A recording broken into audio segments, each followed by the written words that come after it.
দাদা আপনার নাম কি? এই যে আমার নাম বদন ঘোষ। মদন ঘোষ। বদন ঘোষ। বদন ঘোষ। হ্যাঁ, বদন আচ্ছা। বদন আর এটা জায়গাটার নাম কি? বেলপুকুর। বেলপুকুর। বেলপুকুরের কি ব্যাপার কি বেলপুকুর? কি ব্যাপার বলছি? কি ব্যাপারে বাজার কি ব্যাপারে বেলপুকুর হলো? কি ব্যাপারে বেলপুকুর হলো? এখানকার লীলাবিলাস কি? কি ব্যাপারে যদি বেলপুকুর শুনতে যান তো সময় লাগবে, তাও আমি সঠিকটা বলতে পারবো কিনা শর্টে আপনাকে। বলো শর্টে। শর্টে আমরা শুনেছি এইটা আগে হচ্ছে কিনা বেল্লু পুষ্করণী ছিল, হ্যাঁ তারপরে অনেক বেল গাছ ছিল, তাতে করে বলে গেল হ্যাঁ এই হচ্ছে কিনা বেলপুকুর অনেক পুরানো গেল। হ্যাঁ। আর তারপরে পণ্ডিতের বাস এখানে, এটুকু আমাদের শোনা আছে। হ্যাঁ এখানে পণ্ডিত বাস করতো। পণ্ডিত বাস করতো, ওই যে ব্রাহ্মণ পাঠ আছে হ্যাঁ ওখানে পণ্ডিত বাস করতো, ওখানে পাঠ হতো বুঝলেন। হ্যাঁ এটা কতদিন আগের কথা?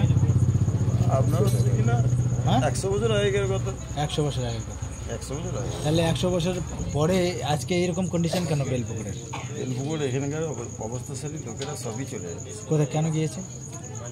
বেলপুকুর এখান থেকে কৃষ্ণগড়, ধুবুলিয়া, আপনার হচ্ছে না কলকাতা জায়গা ভালো, চাকরি বাকরি করে, হ্যাঁ তার জন্য তারা থাকছে না। এই যে আপনার লেবার শ্রেণী লোক যারা, হ্যাঁ তারাই এখানে পড়ে রয়েছে আর চাষবাস করে।